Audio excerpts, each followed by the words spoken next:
Hello, welcome to our channel, Nobu's channel. Welcome to my channel, guys. I'm blessed. Oh my god, hello.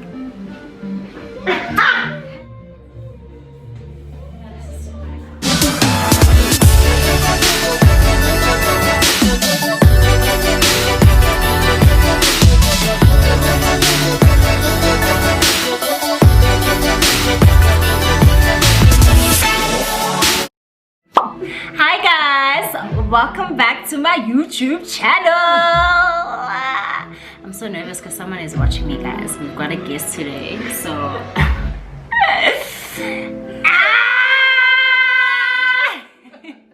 guys, I'm so nervous. Like, I don't even know how to say hi, and it's just really a hi. Like, welcome back, friend. It's not just you. I have like a world-traveled friend in my vicinity. Clink, clink. Thank you for having me. Guys, I'm sure you're gonna see with the title of the video, we are having lunch in Bali. A lot of you guys are probably expecting the ocean, the temples. No guys, we are in my kitchen, but we're definitely gonna have a Bali experience. We're gonna be cooking and making a meal that that I got from Bali, got from my experience in Bali, and we'll be chatting a lot about Bali. I'm sure you did see that during the week I did ask for you guys' assumptions about Bali. I really just did want to take us a bit back because I think this was one of the places that sparked my interest and sparked the desire to have this channel as well. So we're just gonna have chats about Bali, and then later on we will be tackling your assumptions while obviously enjoying the meal from Bali. And what's great about this is that you guys can make it at home too. I will put it down in my description box, and then yeah, friend, where are guys, I have a guest like in my channel. Like, I'm so not used to this thing here. I'm saying Paul, you guys don't know who Paul is, okay? Exactly. Like, I'm in the background. I'm floating around. I have invited a very close friend of mine. I wouldn't have thought of someone better to do it with because she herself actually did travel to Bali. I actually think we traveled in the same year, and because we traveled at different times with different groups, I just thought it'd be the best person to actually have a conversation with.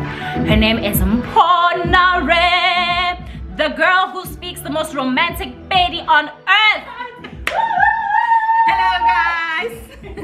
Well, I should say Tobela, guys, because I was introduced as a baby girl, which I am. Yes, so as Nobu has said, we will be chatting about Bali and the different experiences that we've had.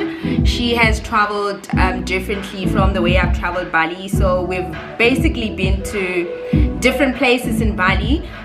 Some of the places she's been to, I haven't been, and vice versa. And because Bali is such a big place, it is big, right?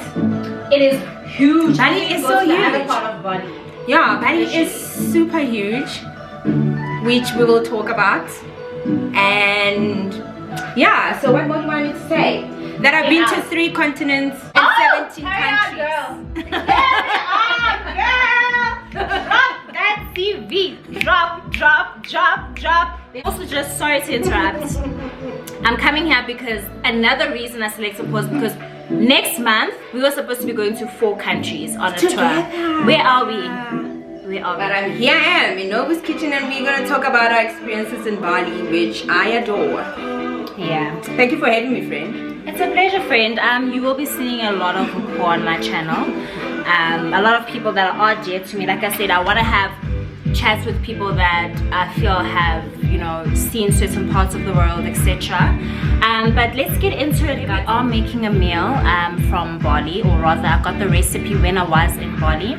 What is great about our tour is that I think on day 2 of being in actual Bali inland, we had a cooking class. So we went to Jeding's cooking and younger brother, cute little family, you know, really cultured, you know, sharing their cultures. They have a home that they've turned into a kitchen to teach people how to cook their meals, and we were privileged enough to go there on one of our days in Bali, and we learned how to make a couple of Balinese meal.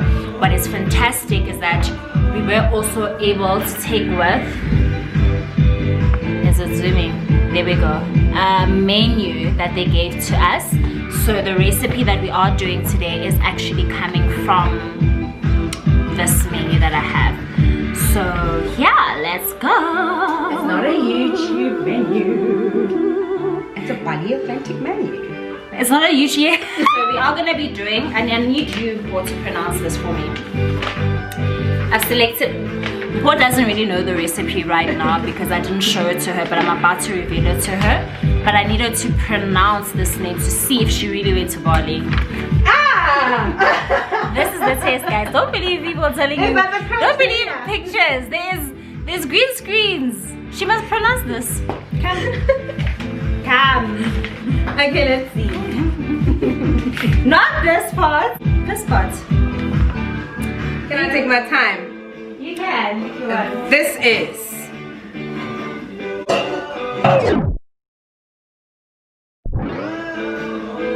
Pergedel Jagung. This is my best Indonesian, guys. Pergedel Jagung. Guys, we are having Pergedel Jagung. Not what she just said. Pergedel. What did I say? I said the same thing. That's exactly what I said. You didn't. We are having Pergedel Jagung. Did I say Pergedel? Yes, Pergedel Jagung.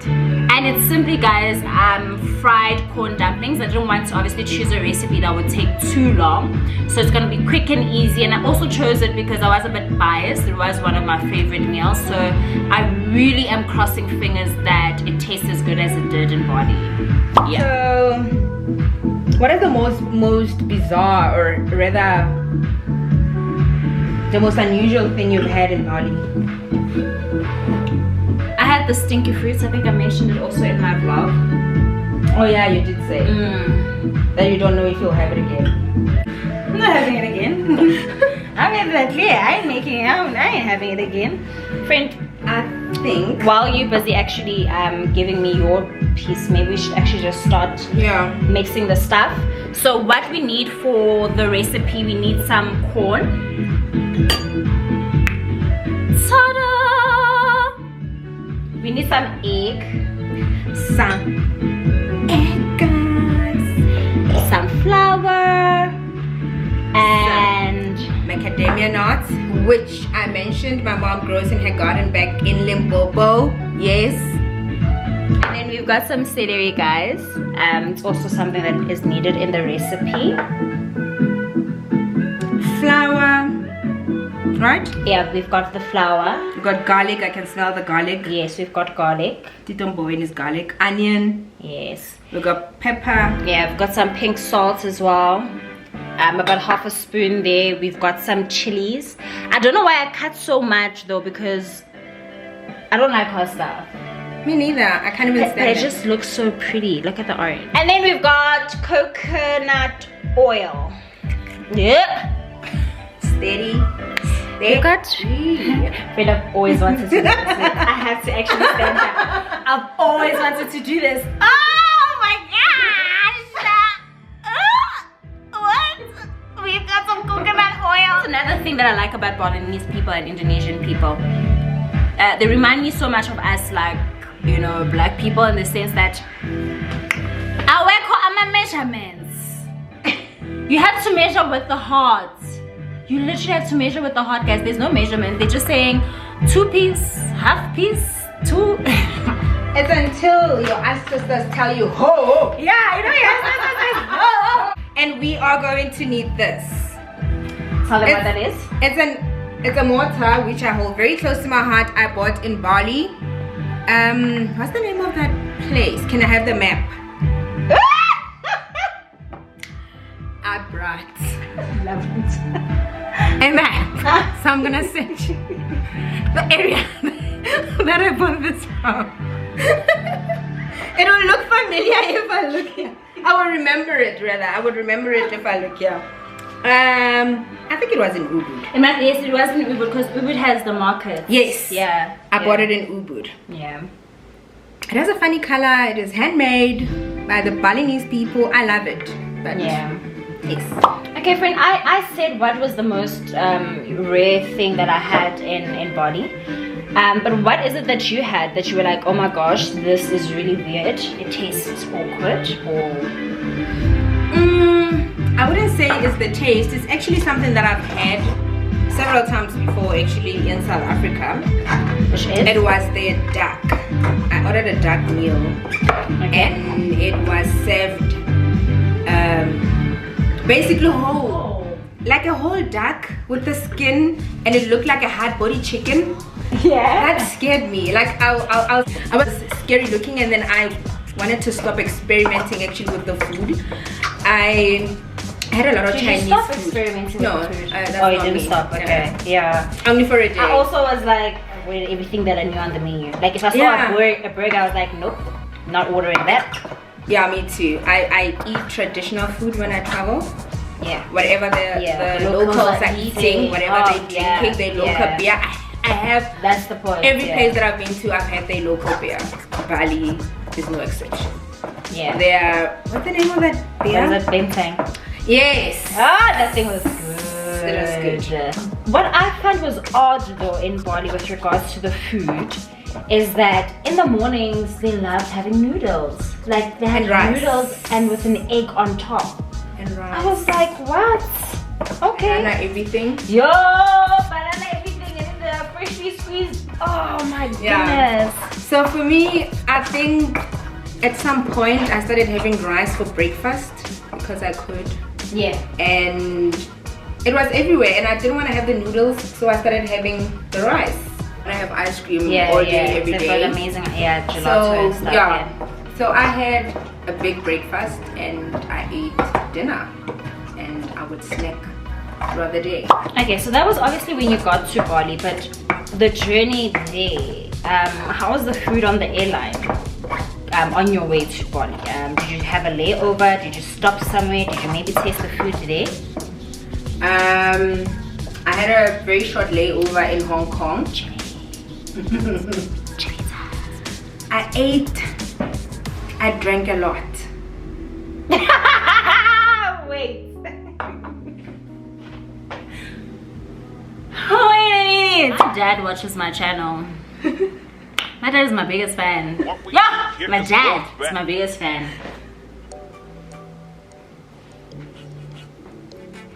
This is grape juice. I'm just saying. I just came to tell everyone that this is grape juice. And when you say you were drinking, I had a lot of grape juice. You were having a lot of grape juice. Yeah. That's it. So to Bali, they were giving us on the airline. It was a lot of food frequently. Yeah. I ate. And my travel partner, who's my friend that I met on one of my trips that we'll probably talk about, she lives in Namibia. She wasn't drinking on the aeroplane. On the plane. She wasn't drinking. Aeroplane.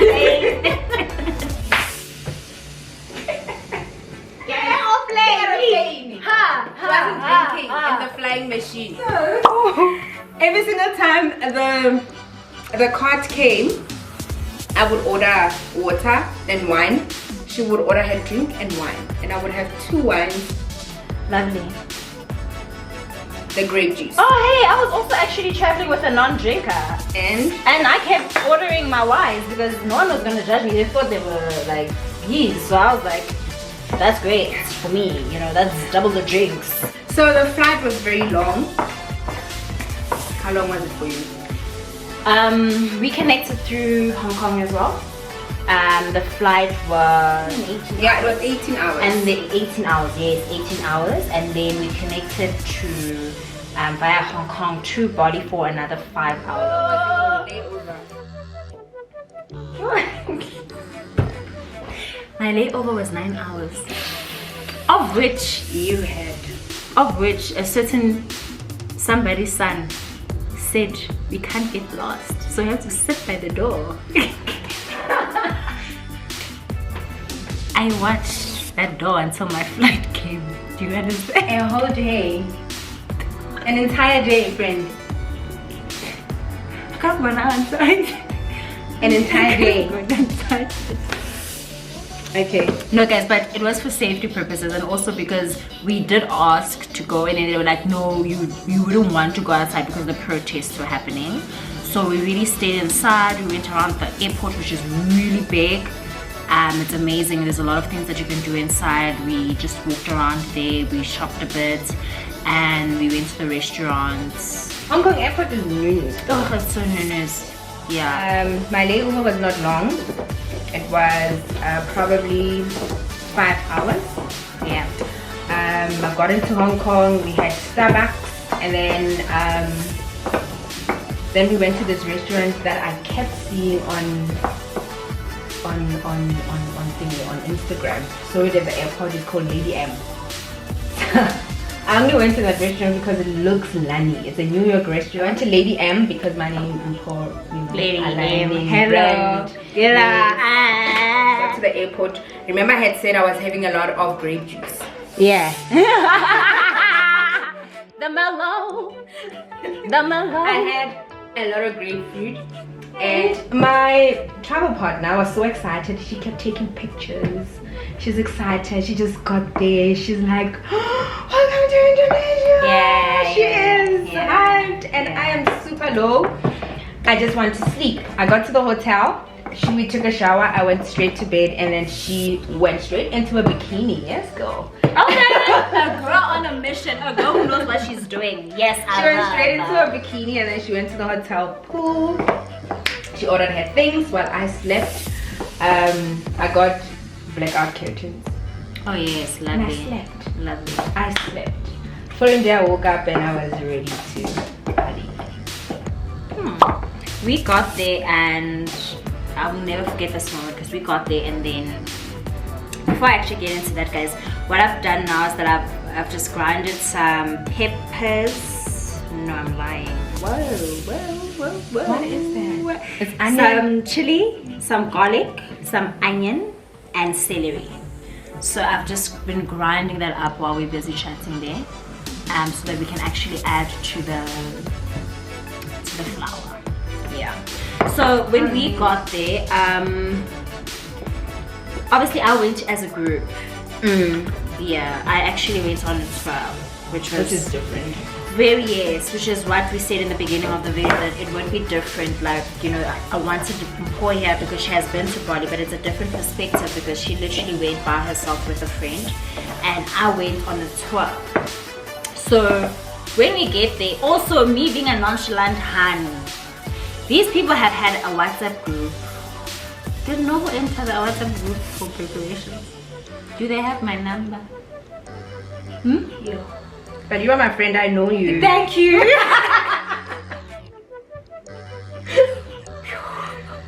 Probably people Can I change my life? life? You know what I mean? Can I change my life? Like, but I'm working on it, guys. But nonetheless, they had a group.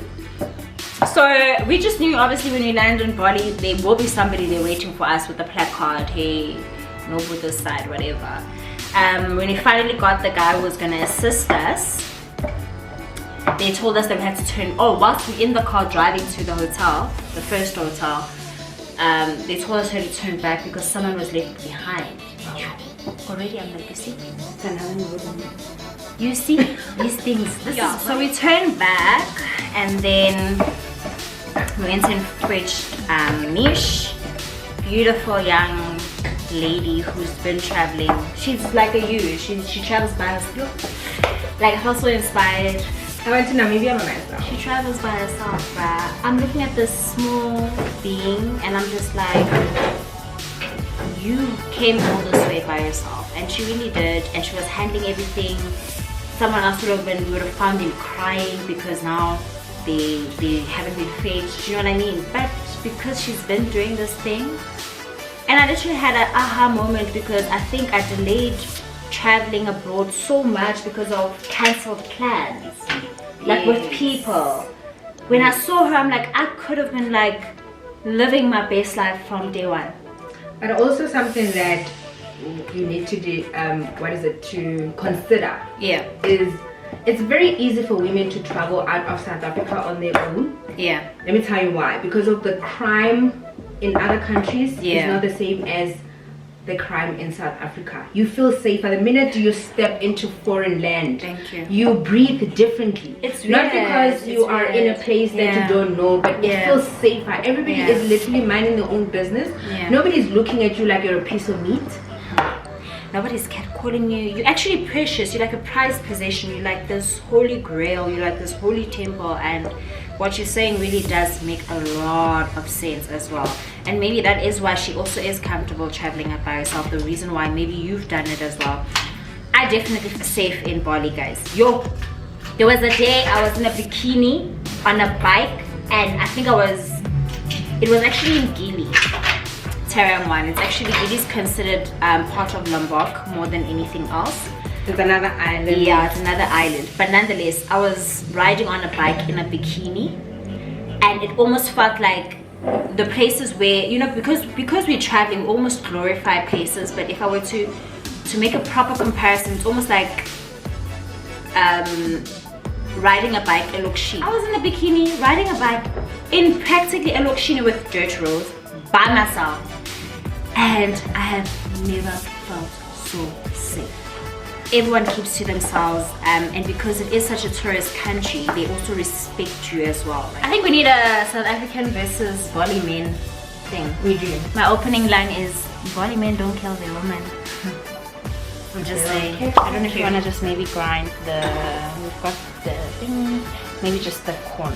Okay, just put it in there. I didn't do this. So obviously because you had a guided tour, you had what is this? A driver to drive you around. Yes, right? We literally had activities for literally. Yeah, you had activities. We had an itinerary set out. Yeah. So for me, before I go to a country, I check their culture. I check their culture. I check if it's something that I would want to explore. I check tourist reviews from different countries, and I check first time travelers reviews. I check people that traveled with family. I check people that traveled on their own, and then the reviews will tell me whether or not I want to go there. Then I look at, then I research the country itself. Is it something I'm interested in? What are they like? I like that because it means that you're not just going for the hype. You don't just see pictures on Instagram and you're like, oh, I also want a picture there. No, that is not me. Yeah. I research the country. When I go there, I already know places I want to go to and all of that. So I already had a list of places I want to go to in Bali. I had a friend, actually somebody that I went to high school with, that went to Bali before me. So I asked her for a number for a driver. So when I got to Bali, I hired a designated driver. Oh, great. So when I got to Bali, he was busy.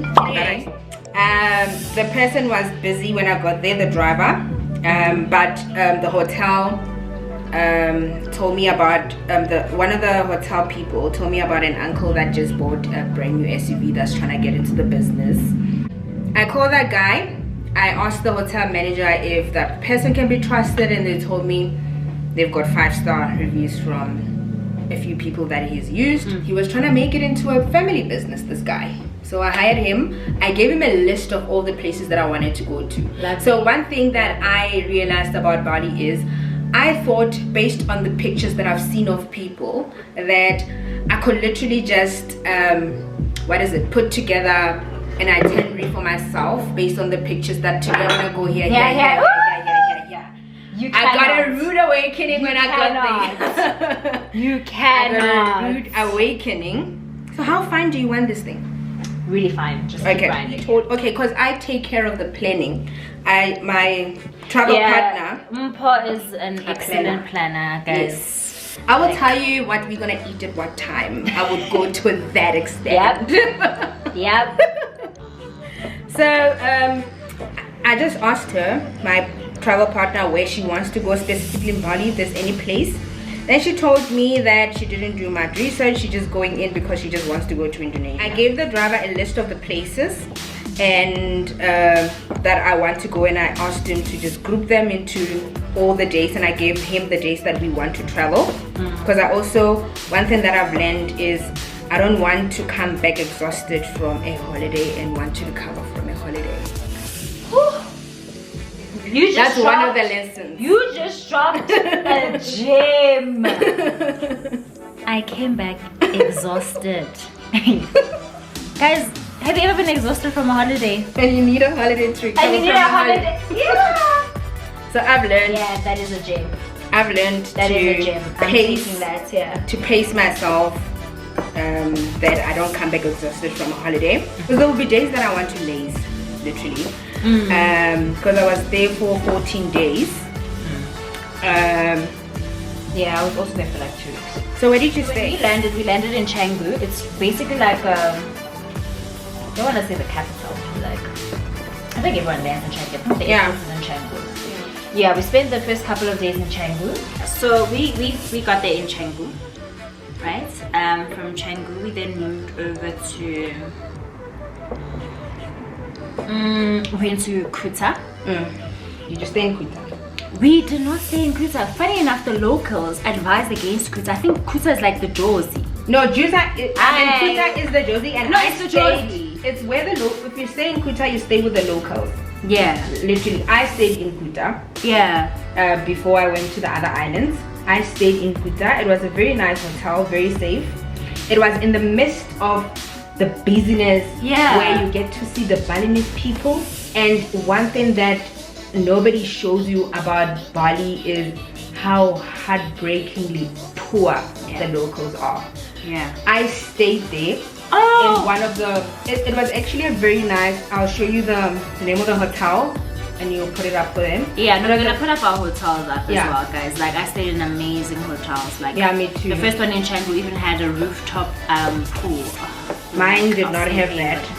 I stayed, and the place that I was in, a couple of other South Africans came through. It was a bunch of Afrikaner guys from the Cape. No, I think they are Dover guys that are now staying in Cape. And they came there and they made a grand entrance to the pool area while we were sitting. They were wearing their South African flag speedos, and they made a thing out of it. And they laughed because they said they would never wear that back at home. They would never be caught in a speedo back at home. Guys, that's what I love about being out of the country. You literally do whatever you thought you could not do. Yeah, men are the relationship we have with different races. Yeah, we wouldn't be as cool as we were in Bali, because they were just coming back from their island. They were in the island that I went to for 2 days. So they were just coming back to their hotel, and I had just gotten there. And there was another group. What did I say? Group. Is it? A group of niggas. But here's the thing. The nice thing about traveling internationally, that accents don't count. So it is a group. It is a group. It is a group. That's what we called it in Bali, guys. If you haven't been to Bali, now you know that a group is called a group. Thank you. At night it was alive. That's what I'm saying. I think maybe that's my take on it, because we went at night. Here's a drink, girl.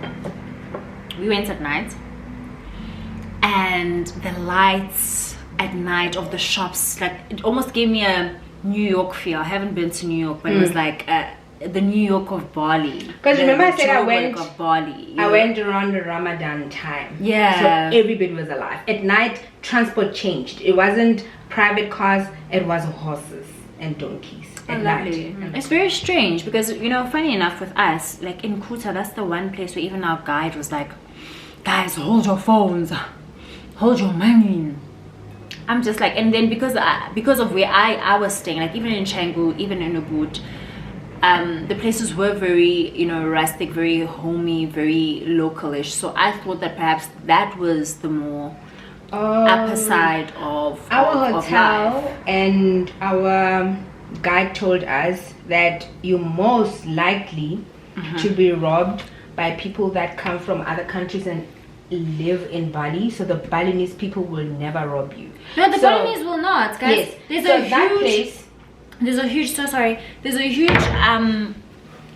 prison when we were driving in, the first thing that we saw was this huge wall, and we literally were like to the driver, what is this thing? The driver was like, no, it's a prison.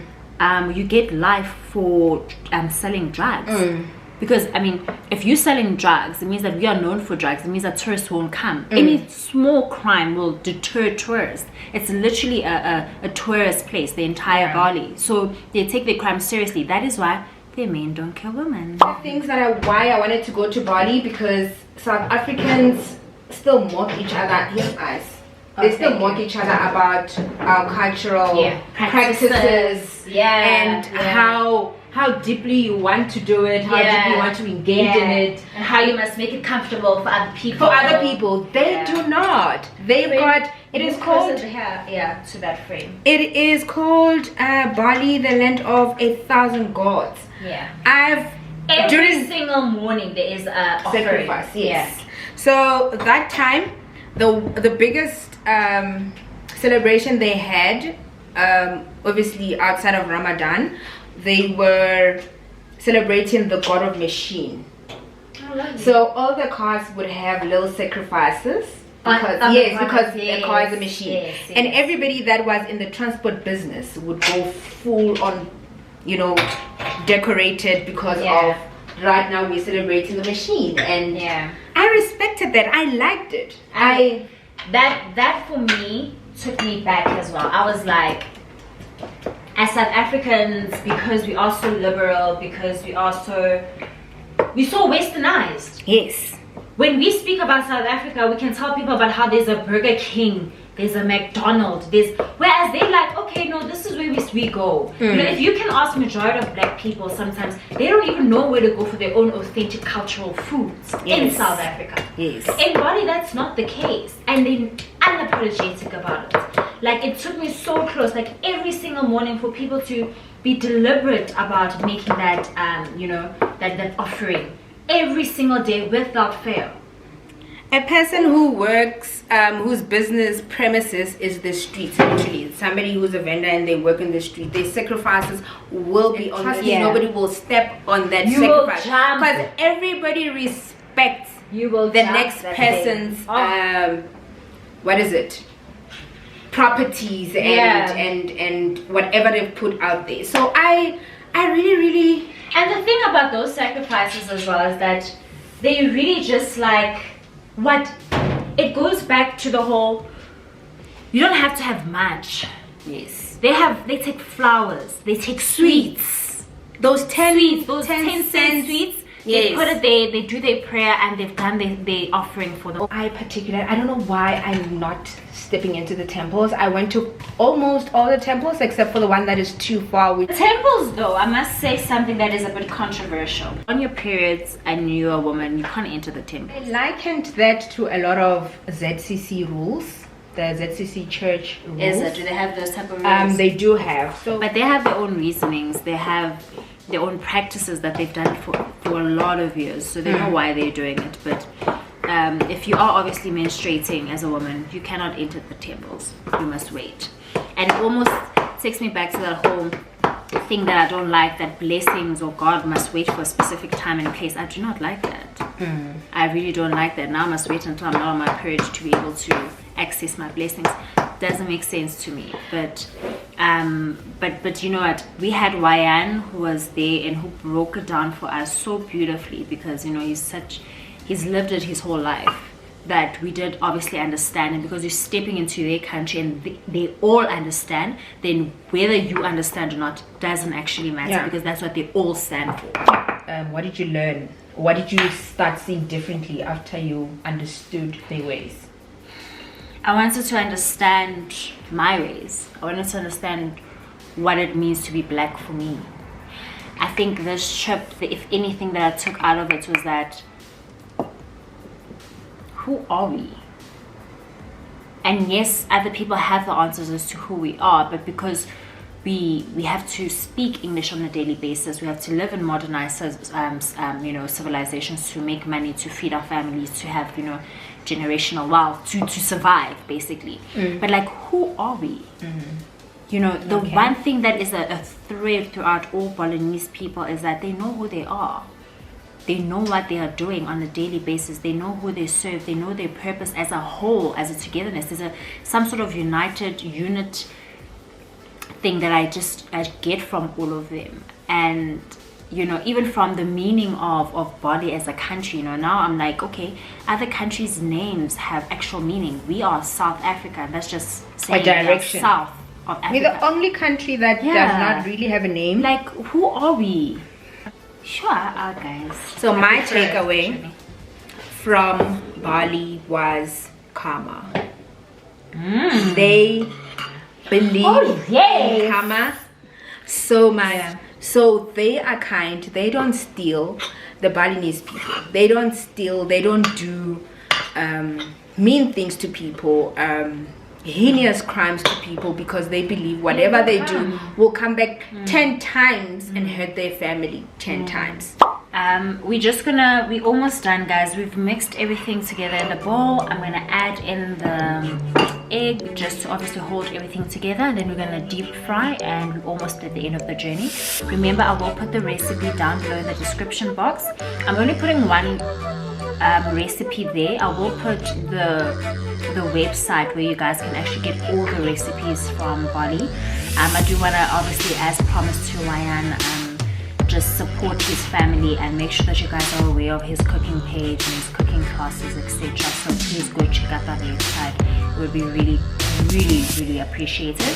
And before the camera did whatever it did, who was busy telling us about rather what she took from Bali, and she was just telling us more about like the karma aspect of it as well.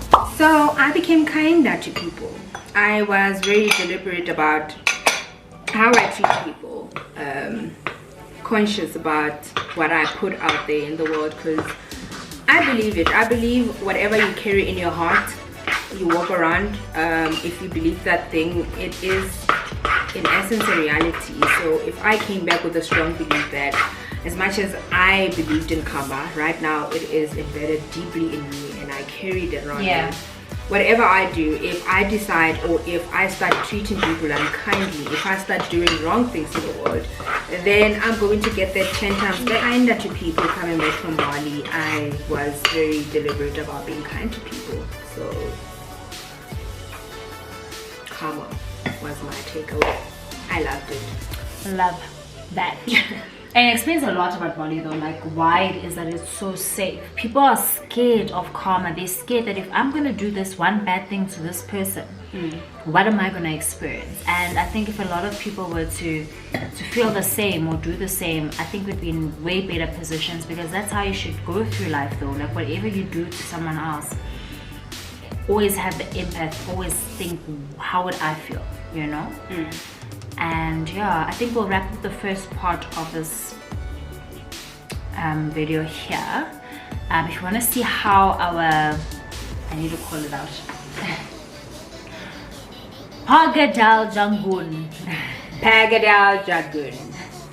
If you want to see how it turned out, please do stay tuned for part 2 of the video, where we will also be tackling the assumptions that we did receive from you guys. And I'm sure you guys are keen for those because you participated, you gave us the assumptions. So I'm really excited about that.